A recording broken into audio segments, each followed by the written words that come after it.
Hello, everybody, and welcome to episode 23 of the 40k Badcast. I'm Dan Boyd, and I'm joined, as always, by Crambo McGoodbody, my co-host with the mo-host. I'm glad you've seen I've been working out. How you doing, man? I'm doing pretty well, and I'm also joined here live in the studio by my friend and yours, Dylan Gould. How are you, Dylan? Hey guys, I'm doing pretty good. Like another 20 to 30-something-year-old guy with a semi-deep voice who talks about Warhammer. This is a really unique voice in the community. I know, right? But a lot more beard. 20 to 30 years old. Excellent. That's good. It's good we got it narrowed down a little bit. Mm-hmm. Really representing the gaming population here. So we're recording this shortly after Christmas, which thankfully we can now say again. And I wanted to ask you, gentlemen, how was your holiday? I'll let Dylan go first because he's the guest. Oh, how polite. It was good. I'm not going to talk about my kid because nobody cares about that. I got some ham for Christmas. I got some of the Sector Mechanicus terrain, some sprue clippers, and the Space Marine data cards. Oh, wow. Neato. What about you, Crambo? What'd you get? I got the big old new Necromunda box set sitting under the that hammy Christmas tree. Oh, shit. Nice. I didn't get dick for Christmas as far as hams go, so I have to go buy my own shit, just like normal. And with that segue, we'll move into the aspects. I'm going to go first, gents. I was out of town for a little bit, so I didn't get as much hobby stuff as I wanted to done, but I'm still working on my last unit of Primaris Reavers, trying to get them in under the new year, as in before the new year. So I can add them to my, hey, everybody, check out how much I did this year. I put a bunch of work in them today because I didn't go to work today because nobody else did. Yeah. So I was able to get a bunch of the edge highlighting done. And as soon as I get that done, they're pretty much done with just needing bases and decals. So fuck it. So just working through that. What about you? So I was also out of town for the holidays, hanging out with my aunt in, somewhere north of the part of New York where it's good to bury a body, and somewhere south of where people actually live. And I'm out there, and I'm so desperate for like hobby stuff to do that I start like going through every thread I can find, and I start exhausting those threads. And I find myself in the corner of the internet where I'm looking up like 25mm plastic Napoleonics and people comparing like Victrix versus Perry miniatures. And I'm like, no, I'm in too deep. I've got to back out. I've got to get out of here. So fortunately, I got back home, and I was up till like 3 o'clock in the morning last night just painting because, I'm a week without, and I just felt like I just needed to just get that out there. But I finished the 10 Spearmen I was working on, so I'm finally over 200 models for the year.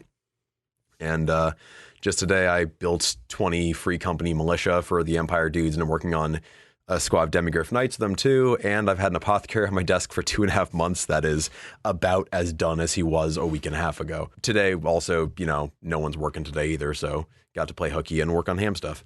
And, you got to be careful with that fucking Napoleonic shit, dude. Oh, dude, no. I know that is a deep hole, and there's no way out of there. Next thing you know, you're going to be fucking trying to build a deck, wearing socks and sandals at the same time. Maybe even the socks over the sandals. What if that happens? Dude, there was the point when I was like, I found out my dad actually wrote like some of those Osprey military history books.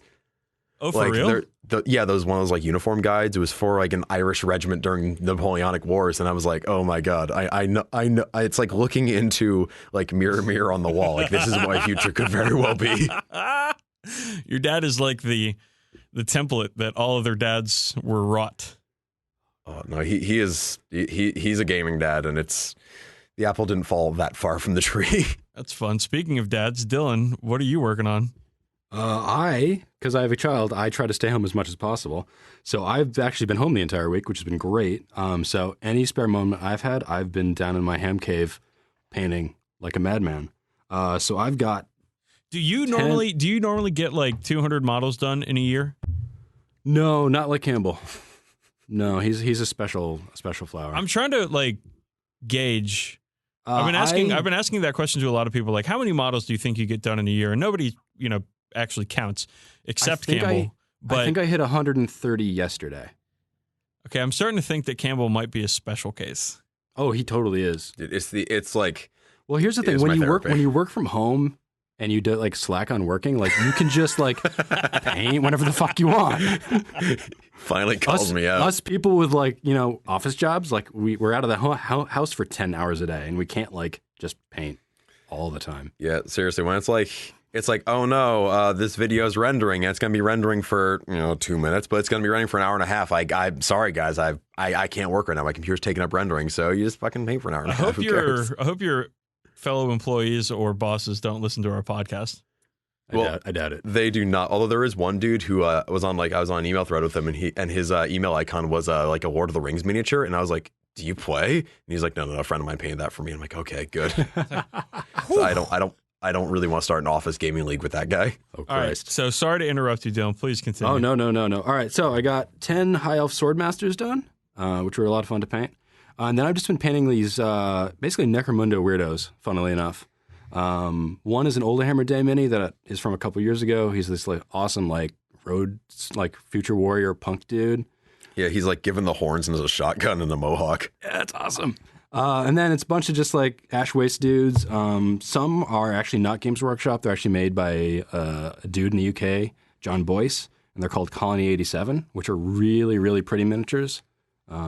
Check them out. Not John Boyce from SB Nation.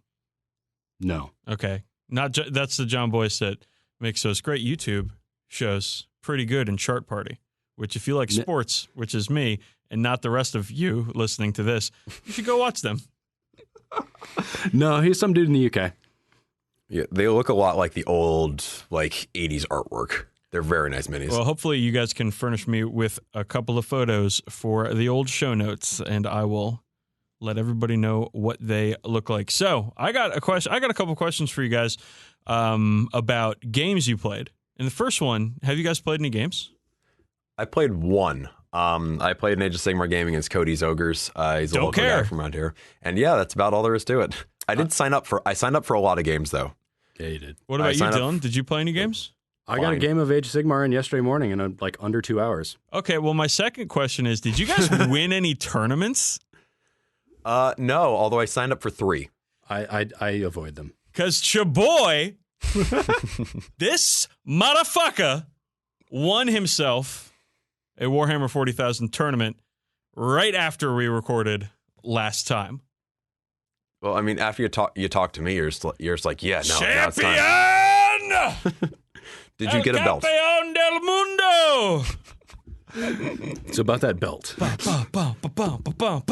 Fuck all y'all, motherfucker. I've never won a Warhammer 40,000 tournament before. Despite getting multiple medals. Despite getting multiple medals and way more medals than JD has. And I won one. It was a 1,500 point tournament with my guard, my Imperial Guard. Huh. And yeah, big surprise, right? And the highlight of the tournament, Meltivets jumped out of their Trojan and took down Bobby G in one round of shooting. Fuck. He only had 2 wounds left. Oh, wow. And 4 Meltaguns popped out, and I was like, surprise, motherfucker. I didn't know the Trojan had transport capacity. It's got transport capacity of 5. Yeah, what was it doing not parked next to your basilisks? The basilisks were reduced to 1 wound each, and were hitting on 6s, so the Trojan decided to get into the fight. That seems reasonable. Actually, what had happened in that game is the Manicore had run out of missiles, so the Trojan was like, fuck it, I've got a payload to deliver, and it's Meltivets. So was that against your really typical Gilman No, this list was played by a fellow named Matt, who's really nice, but it was a very, very weird list. It was Gilliman, Tigurius, then 10 Hellblasters, a Dorito Dreadnought, and 3 Dreadnoughts. Weird. Yeah, it was a 16 model list, and it was the last game of the day, and I saw it, and I was like, oh, I'm gonna win this. This is no problem, and it wasn't. It was just these super elite. He took down my Basilisk to 1 and 3 wounds each on turn 1. And so my Basilisks were pretty much out of it, but I was like, I don't care. I still have Russes, I still have a Manicore, I still have all these fucking guardsmen. And it was Relic, but with 3 relics was the mission. So my guard squads just ran up and grabbed relics and just, got the hell out of there. No, that's... So I was when I'm playing with 80 models, he's playing with 16.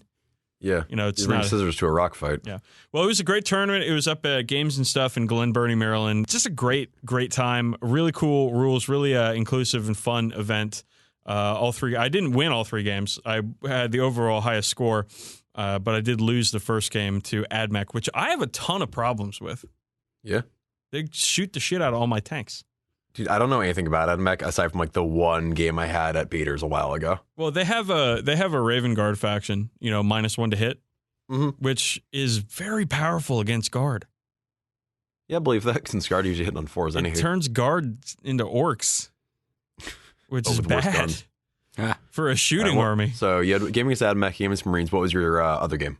I had another game against Blood Angels. Another kind of specialized list with a lot of Terminators and Storm Talons, which played, you know, to my favor because just doesn't have the models to deal with a large group of infantry and tanks. But it was a good time, man. It was a really good time. And I won a fucking tournament. Yeah, no, congrats. How big is the tournament? 12 people, I think. Oh, cool. So Congrats. it's not like fucking, you know, LVO or something. It's a local game store tournament, but I have never done that before, so I am proud of myself.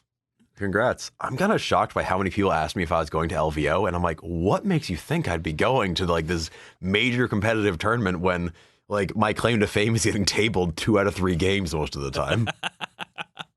Dude, that's a fucking 9-round tournament. That sounds miserable. 3 That sounds awful. days of 3 games a day. Oh my God. Yeah, it's like, here's the thing. I want to still enjoy this hobby in like a month, and I would hate this game after like 3 days of that. Like, that is the hobby killer sort of event. It's too much, right? That is too much. Because like even at Adepticon, I was playing maybe 2 games a day, or like I'd one day ride 3 games, and the next day I'd have 1 or 2. And at Nova, you know, I think at Nova is 3 games a day, but they're spaced out really widely, and you had like time to, you know, go chill out, get food, get drinks, whatever, and in between. At LVO, that just seems like it's probably gonna be pretty rapid fire, and the stakes are much higher than they will be at like a narrative event. So that just seems that does not seem fun. My favorite part of Nova is still Jason sniffing, chugging Long Islands for no reason. Oh, no, I was actually just talking to Craig earlier today because I want to see he has a Necron army that's all like 2nd edition style Necrons, and his lord is riding on the mechanical steed from one of the Empire models, and it looks absolutely ridiculous in the best way. That's a really good one.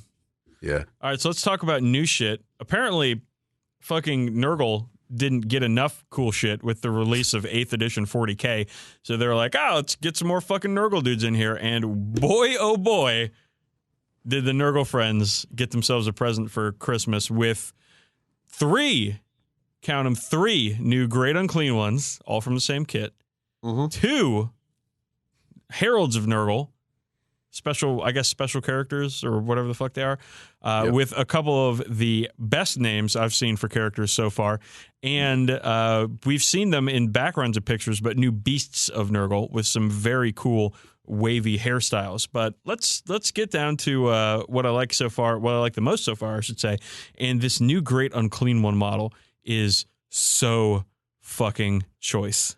Like there were some decent choices for counts as Great Unclean Ones with some of the Glotkin stuff from Fantasy. Like I know a few people who have converted those up just to be their Great Unclean Ones because it's these big gross Nurgle beasts. They look great for a Great Unclean One, but the actual Great Unclean One model is kind of very much from the 90s, and it shows its age very well. And like Terminators are bigger than it now pretty much. So it's about time a new Great Unclean One came out that matched the same, you know, ferocity and intimidation factor as the plastic Khorne and Tzeentch. Sorry, not Slaanesh. That's not happening anytime soon. Demon models. Well, this one is fucking amazing for a lot of different reasons, and it's huge. It's on par with the Bloodthirsters that were released a couple of years ago, and the Lord of Change that was released last year. So it's on par with the size of those. It doesn't have, you know, wings like those things do, so its silhouette is going to be smaller, but this thing is fucking thick, dude. Yeah, it's thick with 2 C's. Yeah, it's really, really, really well done. It's huge. The detail is insane. The amount of disgusting, scabrous, obese, gross flesh on these things is really fucking something else. Yeah, I love the, it's got like the gross gut mouth, and it's based kind of more so than other ones on the old Wayne England artwork of Nurgle, where he's got like the skulls and the chains and the big gross mouth eyeball thing coming out of his mouth. no, it is a suitably foul miniature that is, again, wonderfully sculpted. And honestly, it doesn't look like it's actually that as hard to paint as some of the other giant demon things. Like, although it is very detailed, it's a lot of very organic. A lot of washes will get you through on this guy. There's a special character you can build from that kit called Rodigus, who I think is a very cool take on the Great Unclean One with the gut mouth and a cool cowl on his head. He has kind of a Age of Sigmar flavor to him, though.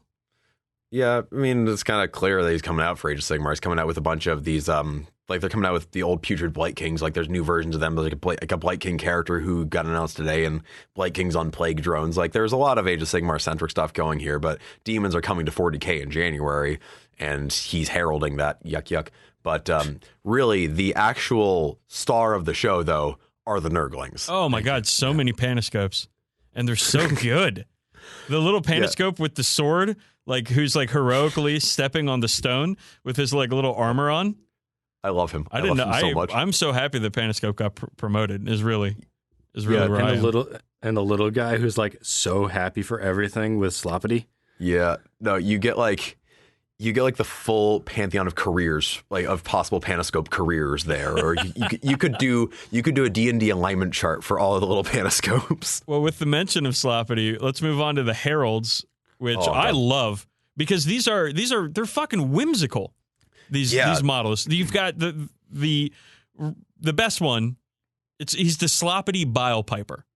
That name say it with me, everybody. Sloppity Bile Piper. Yeah, that's a better name than. Oh, it's better than Toad Sword and Shoe Fist. That name's ridiculous. No, I love it so much. It's ridiculous. The model is skipping as he plays bagpipes made of guts and bones. He's got a dancing Nurgling under him. He's got a jester like staff or whatever with I think it's supposed to be the head of the old Sloppity Bile Piper who's on top of the staff that he's shaking around and dancing around to. It's a fun, whimsical model that is he spreads a disease that causes his victims to laugh themselves to death. Joker here. Yeah, that's I love it.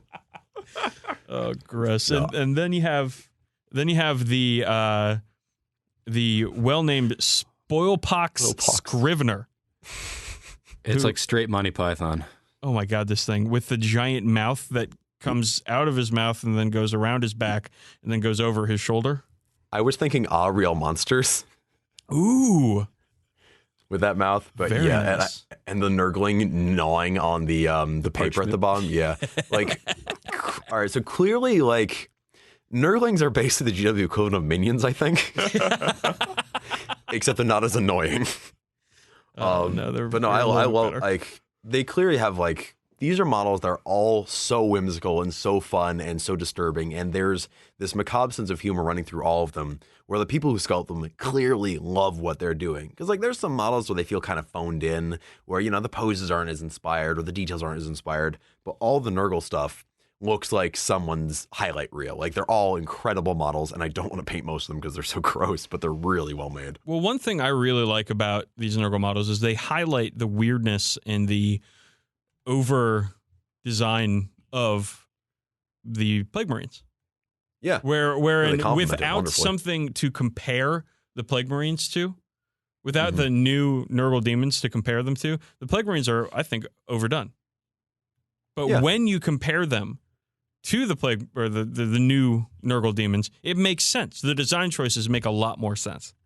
Yeah, it gives them context. And I think if you're going to include these new models in your 40k Death Guard army, they're going to look great side by side. I think that is not a controversial statement at all. Finally, for new stuff, they just released on Warhammer Community today the faction focus for Chaos Demons. Yeah, they're coming up next. In January, I think. And man, oh man, they are really doing some flavorful stuff with this Codex too, which, I mean, good. Honestly, I think Demons are been one of the most flavorful armies in the game ever since 5th edition came out, or 5th or 6th edition with when they became their own army. Yeah, they got their own army, and half of they deep struck everything, and half showed up on the first turn, and the second half showed up afterwards. I remember that being a very cool thing that they introduced for demons and only demons at that time. So what they're doing differently now than other armies is if you construct a demon army, a demon detachment, then you can dedicate it to one of the 4 chaos gods, and the characters get to be demonic locusts. Locusts? Loci? Yeah, loci, whatever. Loci? Locusts. Loci watch? They're demonic locusts, and each demon, each god gives them a special thing. So Khorne demons reroll charge distances within 6 inches of any friendly character. Nurgle, every time it's a wound roll of 6 or higher, the Nurgle demon within 6 inches of a friendly character inflicts an additional 1 damage. And Slaanesh can charge in advance in the same phase. But, fellas, what really gets my goat is the Locus of Trickery for Tzeentch, which is in the fight phase. You roll 2 dice, you pick the lowest one, and whatever that roll is a miss, an automatic miss for the fighting players, your opposing players, hit rolls. It's so, it's good. That's potentially very good, but only being in the fight phase does limit it to not being your old 7th, 6th edition thing where you're just fighting demons and never hitting them forever. It's wacky because, again, if you roll, if you're fighting against guard and you roll a 2 and a 3, that's worthless because no guard's going to hit you on a 2 or a 3 in hand-to-hand combat. Yeah, but honestly, if Marines and you roll a 4 and a 5. If you're playing guard and they're in combat, you're winning. Actually, against Tzeentch demons, that's not necessarily true. Well, I don't know, man, because both armies, I guess both armies are supposed to be shooting, or one is shooting and one is psychic. It's basically 2 spaghetti noodles whacking against each other when that happens. a couple of 10-year-olds having a pool noodle fight in the backyard. Then they hit the 4-year-old directly in the fucking eyeball, and then mom's got to take him to the hospital. I think that's the rattling in this situation. All right, when the older brother puts his hand on the younger brother's head and pulls him back, and the younger brother's trying to punch him and he just can't hit him. Imagine that somehow working both ways, and that's Tzeentch versus guard in hand-to-hand combat. It's like a fucking Tom and Jerry skit. Yeah, so I think that's a really flavorful, fun rule. It might be kind of onerous to deal with if you're all right, I rolled a 5 and 6, so all of your 5s miss in this fight phase, and your opponent's just like, oh fuck. Yeah, no, you have to pay attention. So it's so 1s, situational, 2s, but silly. and 5s miss. Yeah. Which is, I think it's fun. I don't think it's as powerful as the other ones though. No, because if it was a flat -1 to hit, that would be really good. This is just okay, fine. Yeah, it's kind of the Slaanesh one is really fucking mean. Charging after advancing. That's excellent. Yikes. That's always good. Yikes. Okay, everybody, you may have been asking, who the fuck is this guy on my probably 3rd or 4th favorite 40k podcast, and why should I listen to anything he has to say? And quite frankly, Campbell, I've been thinking that same thing because I've actually never met the guy. So I was wondering, Campbell, if we could explore maybe who is Dylan and what does he have to offer? No, those are all very good questions. So we'll turn to our first live in the studio guest here. So Dylan, who the hell are you? I'm a guy. Great. Yeah, I know, right? I like Warhammer and beer, and cats. Good. How long have I known you, and how do I know you? I met Campbell through the Dorkamorka gaming group that was in Boston area probably, 6 years ago? Yeah, it's 2011. 6 years ago? Yeah. We took Campbell under our wings and didn't completely corrupt him. Yeah, unfortunately, Dorkamorka is no longer with us after we lost our space over the most depressing bar in the country. Oh, man. So cheap beer, though. Cheap, terrible beer. And strong drinks. Yeah, unfortunately, we don't meet there anymore, so the group kind of dissolved, but we kept our relationship going on after that. Dorkamorka is a good name for a ham slamming group. It's the best name.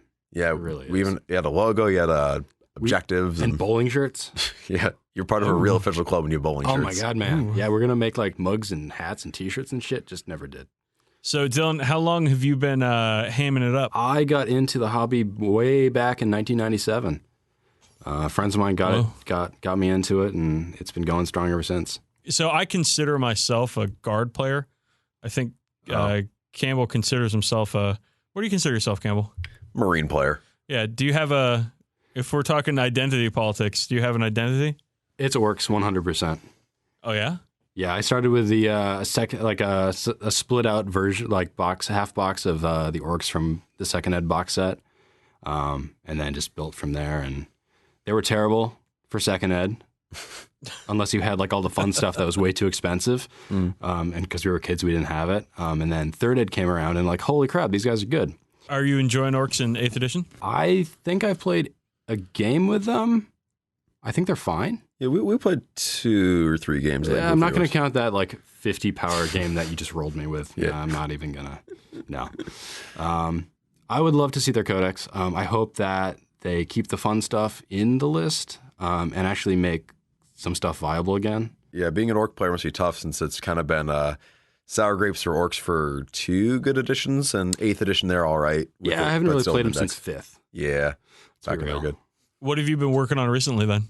A lot of Age of Sigmar stuff. I do. So my deal is I collect Warhammer from 1987 to 97. I have a full collection of 40k stuff from that era. Basically, pretty much all the models of every single army. And then I have a good smattering of Warhammer stuff from the same era. So I've been working on some Necro stuff. I want to get back to my second ed Road Trader Orc Army. I've also been working on a ton of second ed Chaos Marines. I just finished up a Khorne Berserker Rhino with a ton of custom bits, and skulls and hilarious shit. Did you write the bumper sticker on that thing? No, shit, I haven't done that yet. On the back of it, I'm going to write Just Murdered. Because it has like chains with skulls hanging off the back. Yeah.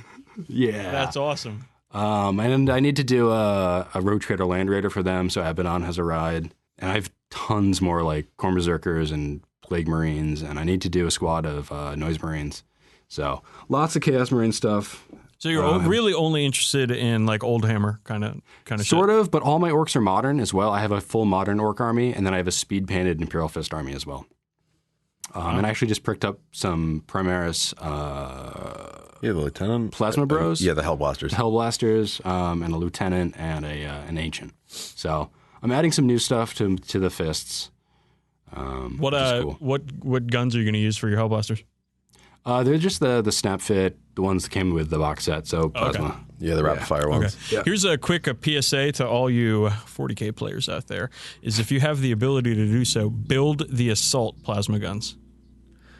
There was a great regression done by a fellow over at the Something Awful forums, Beer for the Beer God, my friend Kevin, where he did wounds per round of firing, and in almost every situation, the assault plasma guns outperform all the other types. Huh. And if they nerf them in favor of the assault ones, you'll never know. Or instead of the rapid fire ones, you'll never know because they all look the same. They just got the little dingle dangles on them. I was going to say I didn't know there was different versions of them. Yeah, there's 3. There's a heavy one with the long cables, but no one used that one. Never used the heavy one. So that's a little PSA. So we were going to do a few questions for you, Dylan, before we get into the meat of the podcast here. We're going to finish that up with our favorite game that we play with guests, Fuck, Marry, Kill. So start thinking about that. But Campbell, do you have any questions? If one of your, like the warlord of your favorite model could say, like if you could talk to them, what do you think they would say to you? For instance, if I talked to my Black Templar's warlord and I said, hey, what's up? He'd be like, I wish you painted us like Blood Angels so we'd win more games. So what would your big orc war boss say to you if he could talk? That I should really spend more money and get a real, original piece of art from Mark Gibbons. Oh, of him? Yeah, right. Fair. Oh, yeah. Also, I have a crazy collection of original Games Workshop art as well.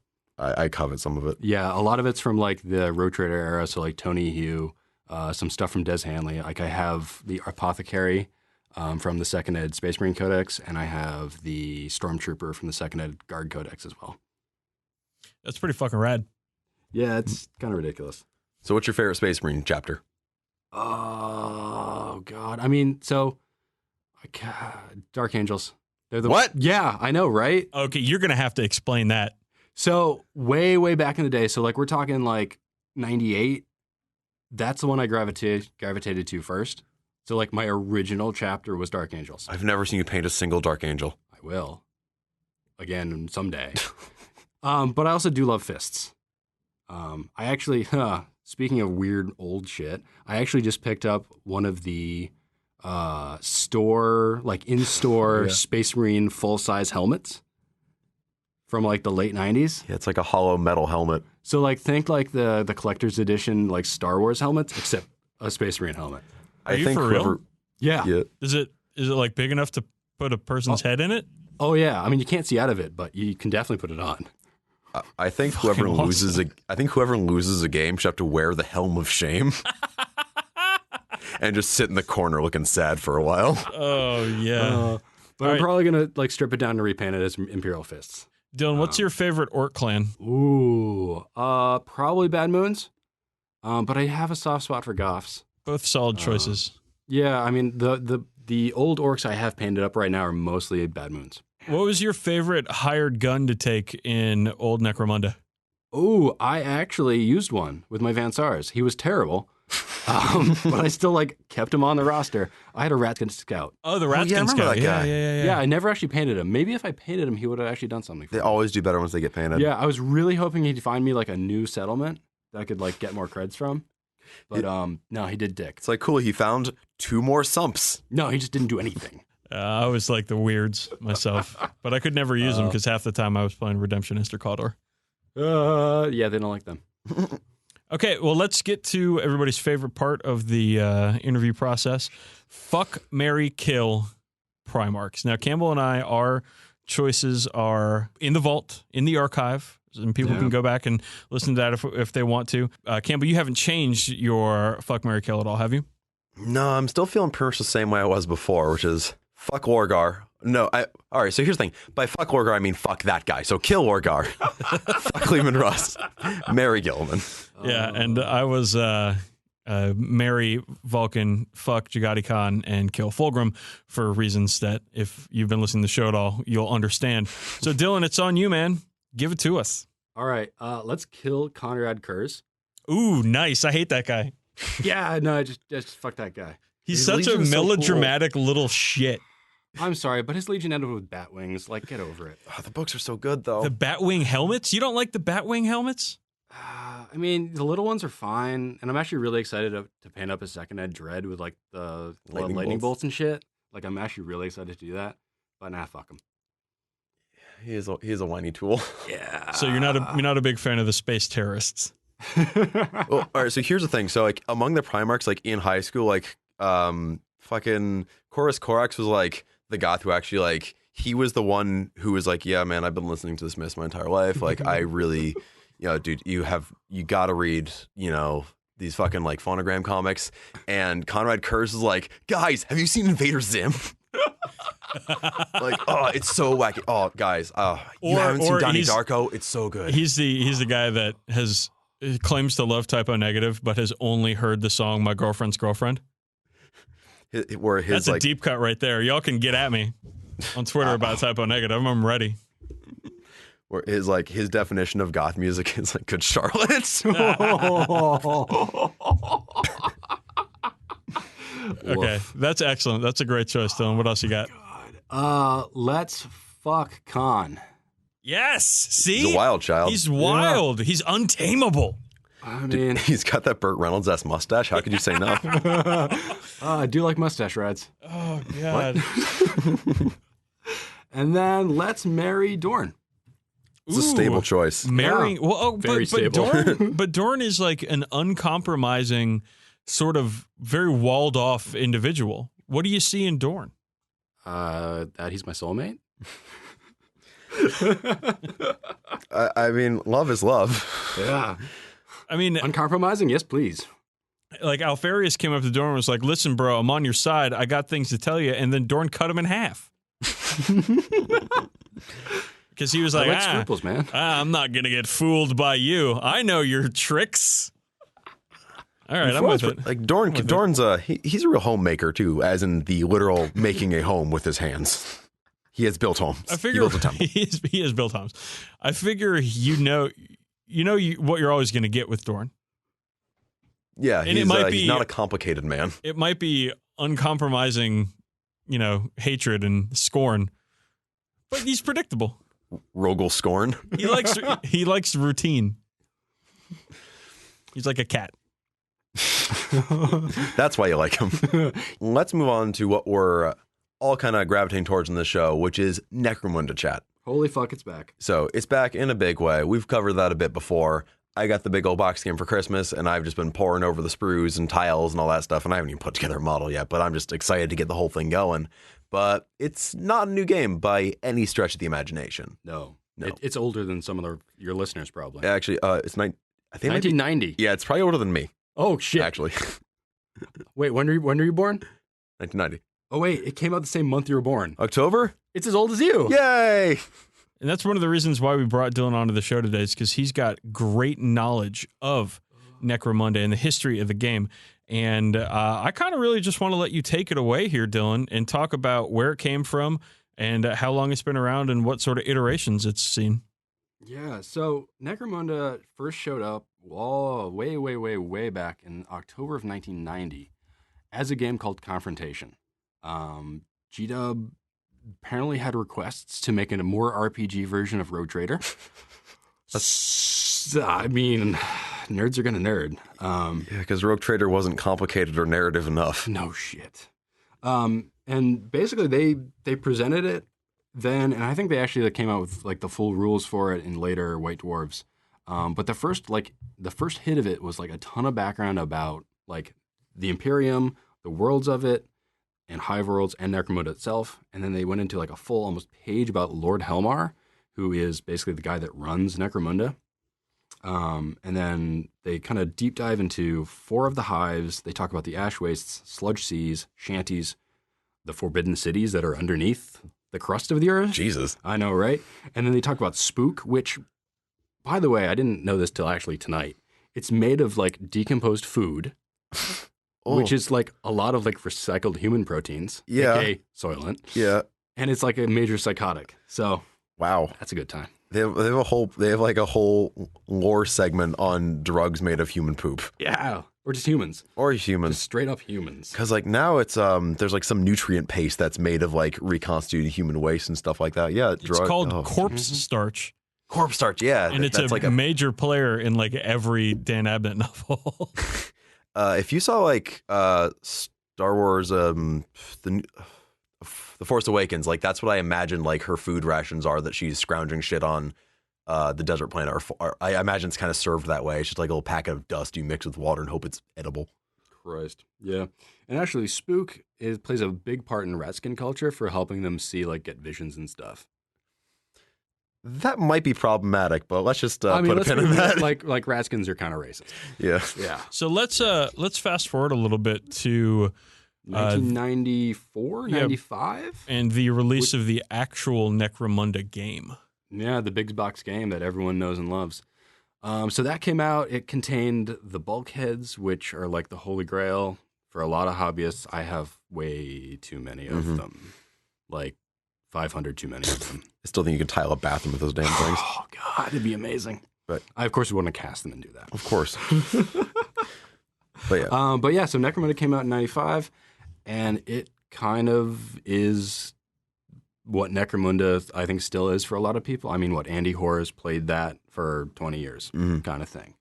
So what else came in that box set aside from these terrain bits? Oh, man, it came with 2 of the best gangs you've ever seen. It came with these amazing snap-fit plastic Goliaths and Orlocks. And by amazing, I mean they're 2 pieces each. That's pretty good. They're kind of terrible. Let's not get too shitty about them, because it was 1995.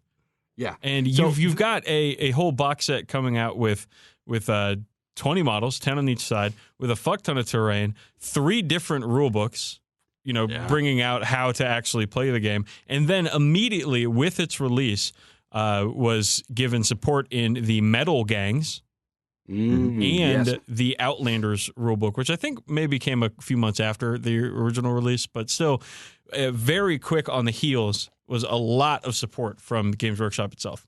Yes, and actually, Outlanders came in an entire new like box set with like that's more terrain. right. Yes, more terrain because I had it. Yeah. More terrain, Yeah. like a bunch of cardboard, little. You fold them together and they make like objective markers of terrain or whatever. Man, that was a cool set. That was a really little cool like set. barricades. Yeah, and actually the card terrain from that is phenomenal. And they actually re-released it later on in the later 90s as like its own industrial like terrain set, which is pretty cool. Yeah, there were a bunch of card buildings for 40k and Fantasy and Mordheim and Necromunda that came out in the early to mid late 90s, like across that decade, before we had stuff like Cities of Death, where you just had like a bulkhead or some sort of plastic frame and you clipped in these pre-printed cardboard things out there with printed terrain details on them and so on. There's a lot of companies now that make very similar things to that, but GW's been doing the same thing for a very long time. So this period in time is kind of important for me as a hobbyist because it was the first time I ever bought miniatures. And it was the Redemptionist gang from Outlanders, from Necromunda. And the reason I did, because I saw them and they had, flames on their robes and they look crazy with masks and stuff. And I was just like, these guys are nuts. These guys are crazy. I got to have them. And then I had bought the figures, or the miniatures rather, and didn't even know about painting. Didn't even know about the game or anything. I just liked the miniatures themselves. Then I got into Necromunda and the Outland supplement. And then I started painting, and oh my gosh, guys, these things were painted so terribly. I mean, like anybody's first miniatures. Yeah, but I took them to the store every weekend. I took them to the store in Springfield Mall in Springfield, Virginia. I would go to the store, the Games Workshop store down there, and I would try to drum up games of Necromunda with just about anybody who walked by. How'd that go for you? I mean, I was 11, so not bad. You didn't get abducted. Count that as a win. I didn't get abducted, and I didn't get kicked out of the store for life. So not so bad. Well, I will say, like, if you read any of the, so there's a bunch of books about Necromunda that GW had written. They're actually kind of fun and kind of good. Most in the 90s and early 2000s, right? Yeah, like solid stuff. They have made me loathe Redemptionists. Oh, yeah, because they're bad guys. They're assholes. They're extremely bad guys. Hey, Dylan, I'm not like a Redemptionist guy over here. I'm very much a House Orlok sees the means of production type of person, and this was a choice that I made at this point. I don't know, 21 years ago. So, don't get me wrong. I literally actually just bought the Redemptionist, like the Redeemer model. Like, I've got them. I'm gonna paint them up and use them at some point. Okay, but so I still hate them. Let's talk about quickly what gave Necromunda so much flavor and that got people so much into it, and it makes it still a big part of what we see as an ideal in the hobby. And I want to start out with the houses, the 6 gang houses. Right. So you've got your 6 houses. What? Vansar, Khador, Orlok, Escher, Goliath. Is that 5 or is that 6? So bad at counting. We're gonna and Delac. Oh yeah, Delax. Thank you. Oh man. Well, you forgot them because they're so sneaky. No, it took me a minute. I had to remember because we have a friend who plays, and his Delac gang, every guy's name rhymes with Delac. So it's like Jack Mac Delac and Shaq Delac and Jack Delac. I always pronounce it Delac. I mean, potato, potato, potaco, potato. So the cool thing about these gangs is they all pretty much started out the same, with the same stat lines, the access to the same equipment, and what really gave them character was their skill choices in which way you would push them as your campaign progressed, as they got more experience. And each one sort of had an archetype. And Dylan, why don't you talk about that for a second? Yeah, so I mean, each gang, like, there's background to talk about each gang and like kind of what they've come up from, what their like line of business is, more or less, and kind of what their main jam is. So, for example, Delax, they're super sneaky. They're kind of like hired out as like hired guns, protection, covert ops kind of thing. Goliath are muscled. They're just big meathead dudes that like to smash things. Well, they work in the forges. And they work in forges. Exactly. Yeah, then you had Actually, I don't really know what Orlok's gimmick is. They're miners. Yeah. Oh, okay. They mine slag pits for recoverable ore. Yeah, and then Eschers, they're actually like they make really like nice weaponry. Yeah, they make drugs and Yeah. nice guns, so they tend to be more on the faster side of their combat skills. And then everybody's least favorite gang, the Van Sar.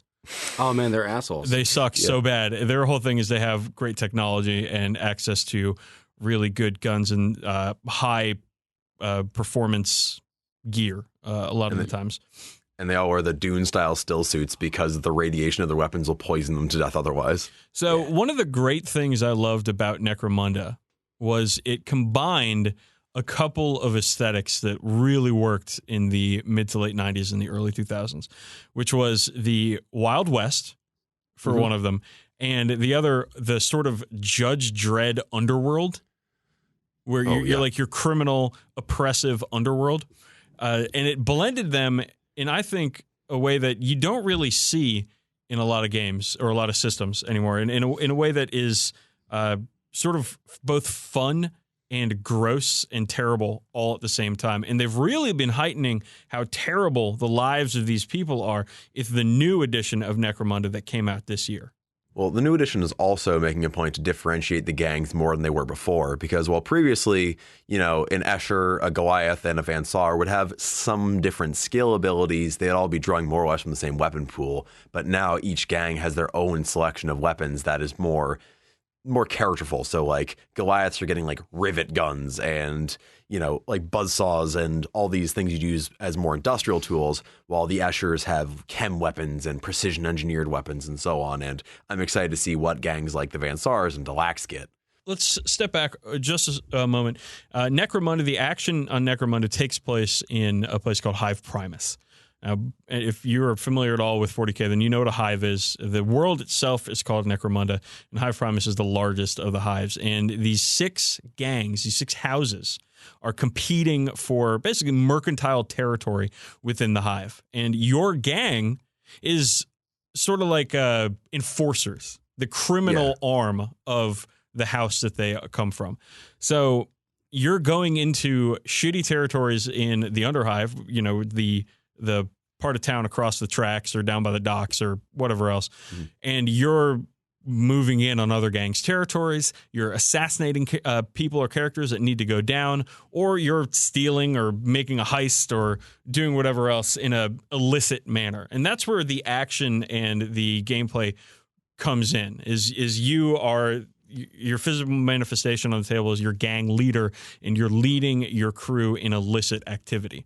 So the thing that I think, and I think both of you guys are probably going to agree with me here, about this game that made it so great was the campaign system and the experience and the storytelling that would happen around a certain campaign. Campbell, you've told me many times about your Goliath gang, and I want you to talk about what they are, how they became that way, and just sort of give us a character overview of your boys. So my Goliath gang, it was when I was first invited actually to play at Dork and Morka with Dylan. He's like, we got a little bit of a campaign going. You should join in. And I had the Necromunda box set that I just happened to get at a flea market at Historicon one year. And I brought over these, the dozen plastic Goliaths and their great variety of poses and details. And the gang was called Team Meat, because they're a bunch of meatheads. So each guy had a name. So, the gang leader was named Big Mac. Whopper was the heavy. Cocktail Weenie was a Juve. Pink Slime was a Juve. One of the gangers named Quarter Pounder. And they all had these, that was the character of the gang, which is all these silly meat-related names. And at the start, the problem with Goliaths is they're a close combat gang. And when you first start and you're, 1,000 credits or whatever, which the gang levels are a little different now, but not too different, getting into close combat is very difficult. So it was mostly my gang getting shot to pieces and the survivors gaining a ton of experience points because there's no one else to do anything. So my gang became very strong very quickly. And the interesting thing was I got to watch, these gangers like Pink Slime, for instance. He started off as just a ganger and he just got tougher and tougher and tougher. And he got great equipment. He got a shock maul and a shotgun. And then one game he got shot caught on fire and fell off a gantry and he died. And that was it for Pink Slime. Yeah, rest in peace, my ground beef boy. And I forget, did I do that? I think you might have done that. I think Butch probably did that. Butch would do that. But then on the other hand, I had this one Juve named Cocktail Weenie who just started with, a knife and a pistol. And the old Goliath Juve model I had for him has like the Prodigy and the Firestarter haircut. Fuck yeah. Yeah, he's got the double mohawk. And I believe it's called a bihawk. That is a bihawk. Yeah, it does go both ways. And over a course of a few games, just because he got like a lucky grenade throw or he got in at the right time, he was able to keep advancing. And he eventually grew up into a ganger and he got a bolter with a telescopic sight and he kept rolling up all the right abilities. Because usually like my heavy would just keep rolling. You always roll up abilities and that's how your characters advance. And my heavy with his, his big heavy stubber would keep rolling up like, oh, now he can body slam dudes and shoulder throw them. This is good. This is what I want my heavy weapons guy to do. +1 weapon skill. Great. Awesome.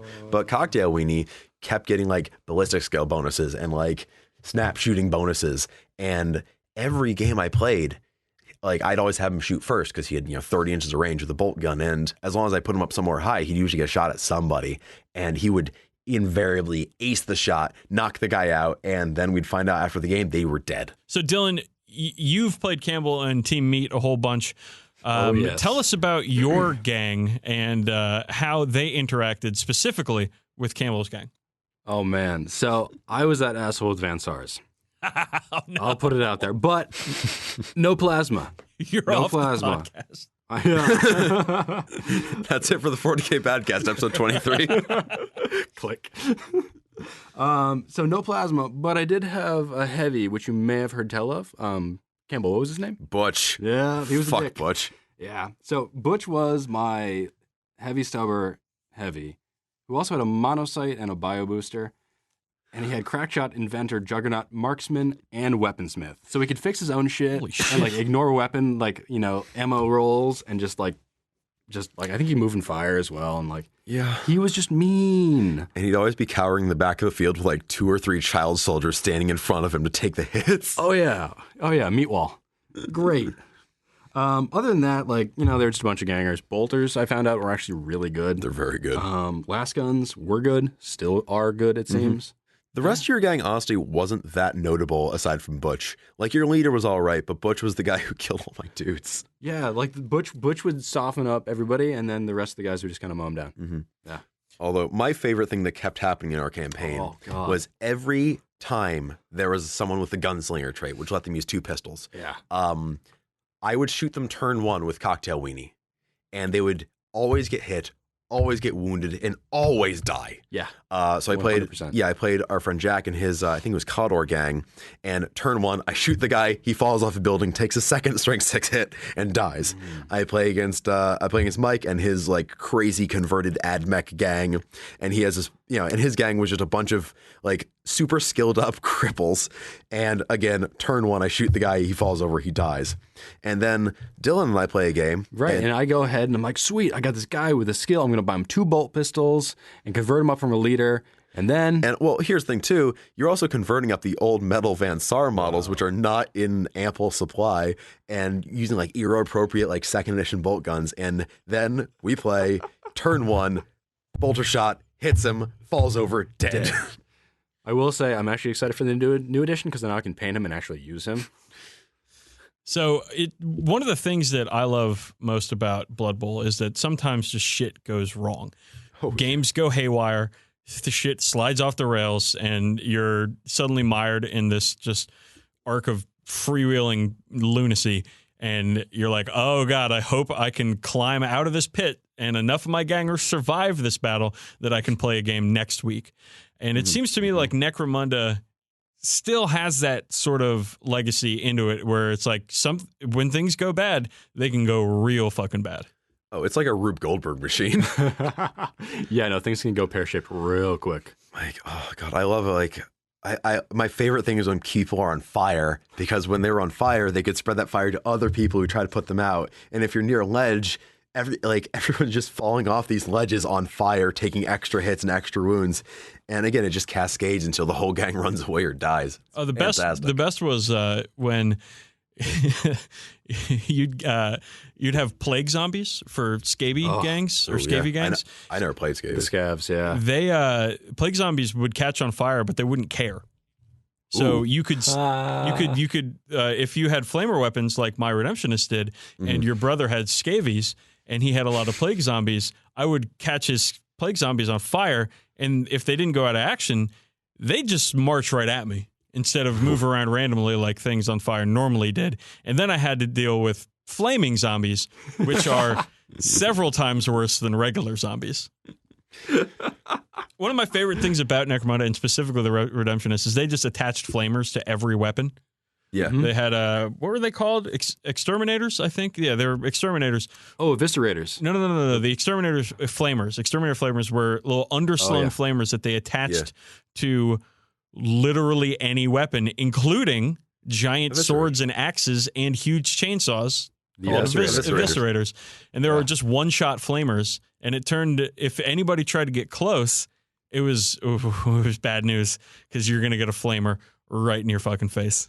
And that was the thing with Necromunda is like, the thing is like in 40k, you can pretty reliably guess what your stuff is going to do because you're playing a game of armies that are ostensibly trained, and Necromunda is just a bunch of gangers and essentially children with weapons trying to murder each other, and things don't work all the time, and that's what makes it so compelling. One of my favorite parts about Necromunda, also about things not working all the time, were hired guns, and how you would hire a bounty hunter or a hired gun or a weird or a Ratskin scout or whatever, and then you'd figure out what they do.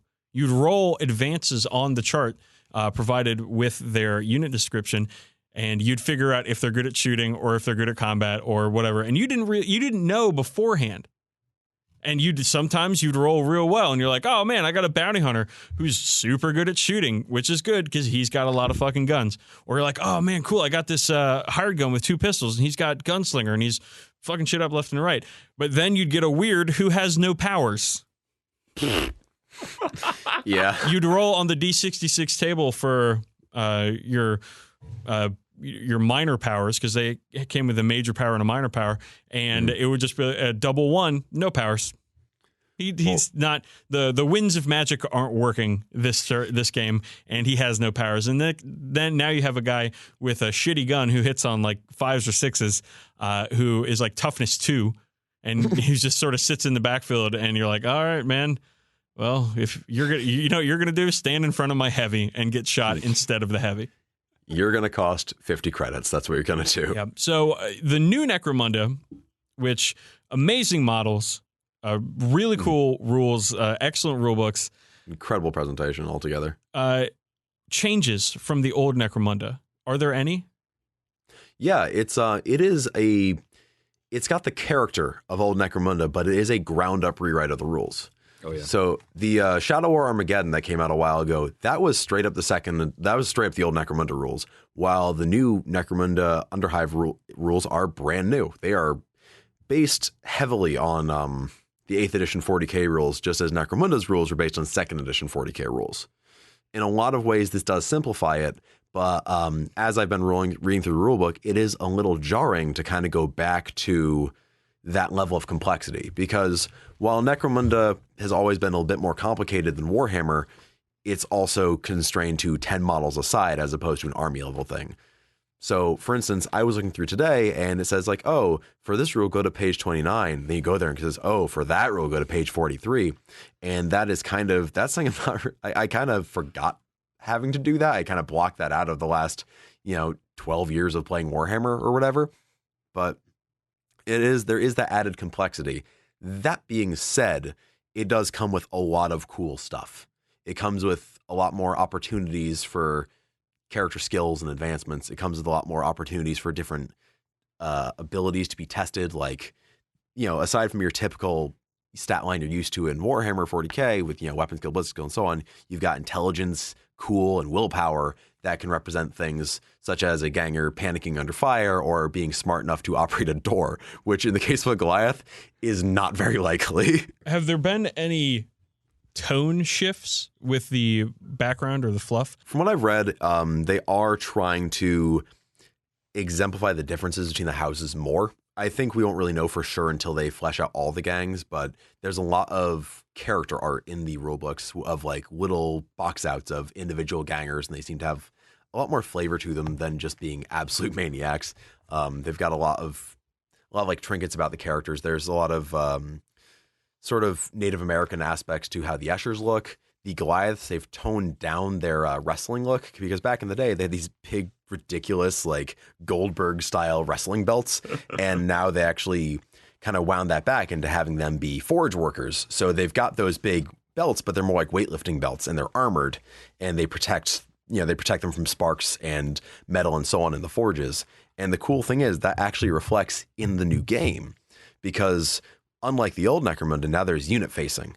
So a character will be faced that has a little vision arc. And if you're attacking a Goliath ganger in their front arc, they actually have a better armor save because of the furnace plates. Yeah, so new Necromunda really sounds a lot of fun. And I know that as soon as those Orlocks are released, that I'm going to be picking up a gang of those and getting them painted up and trying to get involved, like we talked about last episode, in a Necromunda campaign in my local area. But I want to move on, and I want to talk about the show, the 40k Badcast, for a minute.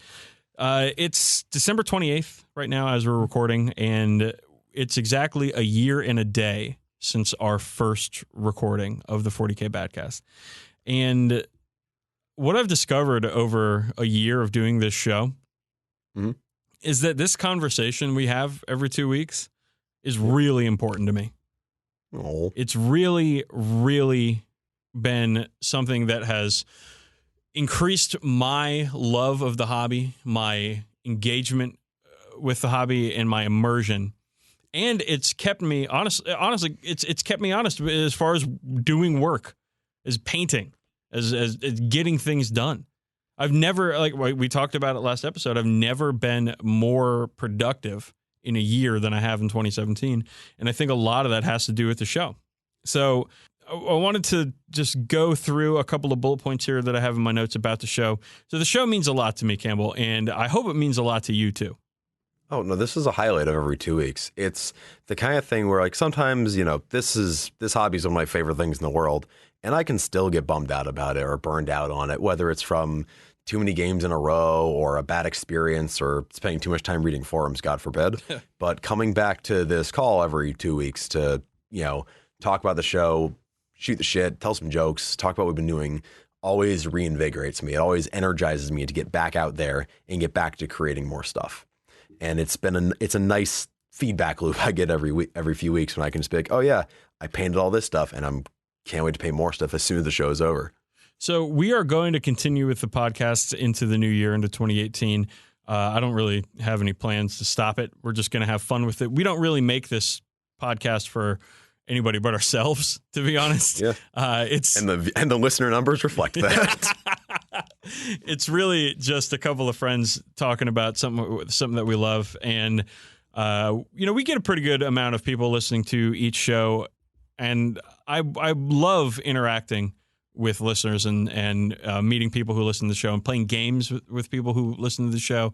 It's a really cool thing when somebody can come up and be like, hey, I really liked your take on how much Fulgrim sucks. And I agree with you that Fulgrim is the worst. And then I'm like, oh my God, we're friends now.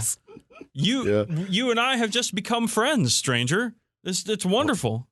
I also found it's a really great way to kind of continue the conversation after a game. Is like, if I meet a new person and I play against them, I get to give them like hey, if I enjoyed playing with the person, you generally, I'll be like, hey, I do a podcast. You can check it out. And, Signs will get an email from them a few weeks later. Be like, yeah, I listened to the show. I like it a lot. Like that's the case with, Klaus when we met him back at Adepticon.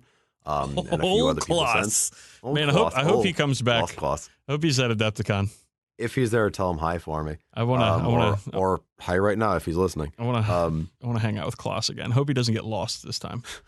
I think he'll know his way around this time. Campbell, have we learned anything in a year of podcasting? We've learned.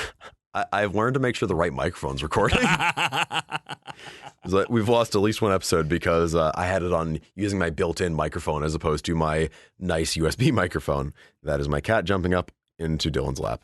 I think that I've learned that just the power of conversation, just putting my thoughts out and hearing your reactions and just helping me think through plans and activities and shit I got going on, work orders I got going on for this hobby and shit. So I think it's just how important it is for me to keep doing this thing.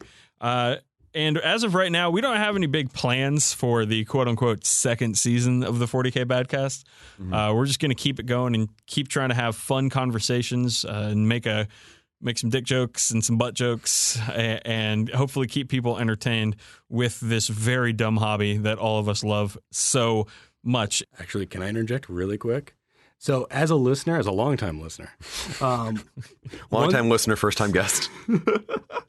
One thing I love about the show is it feels like I'm hanging out with friends. Dan, I've never met you, but like it feels like we're all just like hanging out. And it's like I have a problem sometimes because I want to like interject and be like, oh, wait, I can't interject because these are just two schmucks, talking on a podcast I'm listening to. But it's just so natural. Like it's clear that you guys are just like really good friends and just like to shoot the shit. And it comes across that way. And it's like, it's great to listen to. Yeah, we're just a couple idiots wasting our time. Being said, I do love hearing back from people. Like when we got a review on iTunes recently, and the reviewer's name was Yif Tundrish, and yes. that's some good stuff. And this guy Chris, I don't know how to pronounce his name, so I assume it's Chris Cock.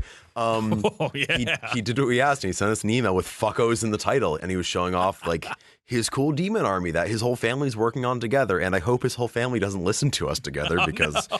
He has a kid, and kids probably shouldn't listen to the show unless they're really cool kids who smoke cigarettes out behind the school. But don't smoke kids. Don't smoke kids. It's a terrible habit. I smoked for 10 years.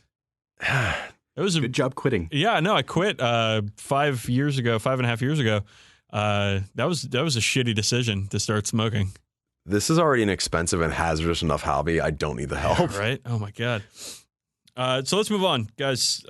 Before we get too weepy and start crying about how great this podcast and how much it means to us.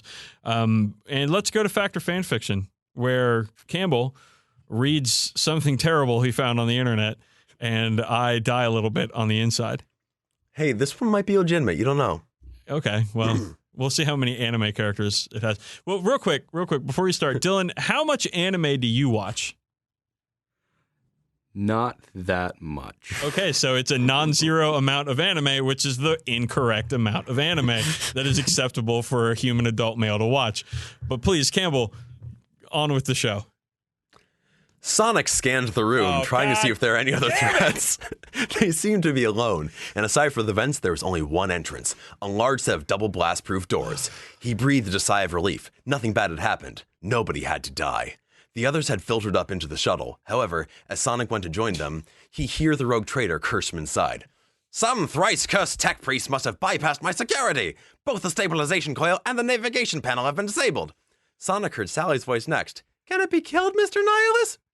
That would be Captain or Lord, not Mr., but really, you can call me Mal. As to if it could be fixed, possibly, but I do not have the skills. I do, Tails piped up, always eager to help. As do I. These systems are similar to the Ark's consoles. Sonic was surprised to hear Shadow volunteer. Then we have a chance. If you can handle the console and you can handle the undercarriage of the ship, I will start preparing the other systems. Moments after Malachi had finished speaking, the twin-tailed fox came barreling out of the shuttle. Sonic! Tails was beaming at him. Can you help me push one of those carts full of tools over to the shuttle? It's gonna take me longer than usual to do this, and I need to save my arm strength. Sure. Sonic followed Tails over to his selected cart and helped him heave it over to where he wanted it. You sure you're gonna be alright with this, little bro? I need this, Sonic. It's gonna be hard, but I need to do this. Watch out for danger for me, please. You got it. Sonic gave him a thumbs up and a grin that he didn't really feel before backing up and turning back to watch the room. He could hear Shadow grumbling from the inside the shuttle. Clearly whatever he was doing was just beginning to take some time to do. Long minutes dragged past, and just as Sonic began to think they'd be in the clear, the blast doors burst open. Stood in the doorway was a woman with a shoulder-length platinum blonde hair in form-fitting jet black armor, bearing the fleur-de-lis insignia proudly displayed in her chest. Her eyes locked with Sonic's, and she began to yell at the top of her voice, a booming, commanding voice that Sonic had not expected. Demon! Brothers! I have found the heretic! In the God Emperor's name, you shall feel his wrath! Sonic backed away a step as the woman drew a massive sword that started to hum and crackle with energy. Whoa! Hey, lady, hold on a second. I don't want to fight. Speak not your lies to me, demon. I will purge your filth from the galaxy in his name. She ran full speed towards Sonic, raising her sword high, preparing for a devastating slash at the end of her charge. Sonic just managed to recover from his surprise to get his sword up to parry. To his horror, the energy field around the woman's blade met the mono blade, and with a flash, snapped the blade in two. Sonic staggered back, reeling slightly from the force of the blow. What? Your defenses are not before his majesty. I will cast you back to the immaterium, Hellspawn. Her eyes flicked past him to where Tails lay on his back under the shuttle, desperately fearful, trying to loose a bolt pipe back into place one-handedly. Another! All of you will burn! Fearful that she would turn her hatred upon Tails, Sonic spin-dashed over to where the gun turrets were and swung it around to face the attacker. Come on, lady, please don't make me do this. Your pleas for mercy are lost on me, abomination! She launched into another rage field attack towards him. Reflexively, Sonic pulled the trigger. Wow. So I was wondering where that was going to go, because it really sounded like the first half of that was like Sonic and Tails go to the fucking grocery store. Yeah, Sonic reached into his back pocket and pulled out his wallet. Then he pulled out his debit card and slid it through the slot in the machine. And he pressed his numbers into the pin and blah, blah, blah, blah. And don't forget the sequel, Goku Gets the Mail. So that was great. That was a really good one. Actually, I kind of liked that one at the end, because I thought I kind of wanted to see like Sonic and Tails and gang get murdered by the Ecclesiarchy, but Yeah. it didn't happen. No. I can dream, though. But that's clearly fan fiction, Campbell. I will say later on Sonic does throw up, which is pretty great, but yeah, it's bad. Oh, But yeah, Sonic. that is Chaos Control, Emeralds of the Eightfold Path by the Nighthawk. Wow. So how much of that exists? That was a brief excerpt of chapter 4. Okay. There are 5. Okay. All right, man. Let's finish it up. Let's talk about ways to get at us. You know, we got an email address. We do. That is contact@40kbadcast.com. We've been receiving a bunch of models lately, which has been super cool. We always love when people send in models, get cool stories from people, and yeah. And also, remember, you can always throw more money at us so I can buy an Astreus. I thought you said we weren't going to ask for money. Well, I changed my mind. You can get at us at Twitter, though. I'm at DB Sleazy. He's at Brother SRM. Lately, I've been tweeting a lot of jokes and memes. You know, I've been tweeting about porgs and how Toad is secretly Wiccan. I bought my girlfriend a porg for Christmas. Oh, that's nice. She enjoyed the porgs a whole lot in the film, the Star Wars film, which was, I like that one. I liked it a lot. Right now, my name is Cam Porg McLightsaber on Twitter. This isn't a movie review podcast, but I give that movie several space vaginas out of, I'd say probably 4 space vaginas out of 5 space vaginas. 2 Dans up. 2 Dans up. You can catch Campbell's show on YouTube called Camhammer at youtube.com/Camhammer show, where he hasn't updated anything in a while. No, I have not, but that gives you plenty of time to catch up on the backlog, doesn't it? It certainly does. You can also find him on Tumblr at Cam2D if you want to look at all the pictures of his pretty models. And I quickly want to thank Dylan for coming on the show. My pleasure. Thanks for having me, guys. And Dylan, where can people see the stuff you're working on? The stuff that I post very, very infrequently is at dylangould.blogspot.com. And we'll put that link in the show notes so you don't have to figure out how to spell Gould or if you spell Dylan the right way. There are many ways to spell Dylan. Yeah, man, it was really cool having you on the show. We don't have any plans to have a permanent third member of the show, but I definitely would see you coming back on now and again to give us a little more shit to talk about. Would love to, yeah. And hopefully next time we don't have to share one pair of earbuds because that's what we're doing right now. Yeah, it's okay. Are you guys? It's a temporary measure at best. You guys wearing the same pair of pants too? No, although my cat is sitting on his lap right now, so he's pretty cozy. Okay, well that's good. You guys are sharing is caring, fellas. Sharing is caring. You know what else is caring? When Campbell says a great quote from 40K to make the show end. Wow, that. I just chef kiss on that that transition. But I'm fucking on it today, man. heresy begets retribution. Retribution begets reloading. And that's it. We're the 40k Badcasts, and go fuck yourself. We're bad. Wow. Wow. Spicy. Tell us how you really feel, Daniel. Oh, fight me.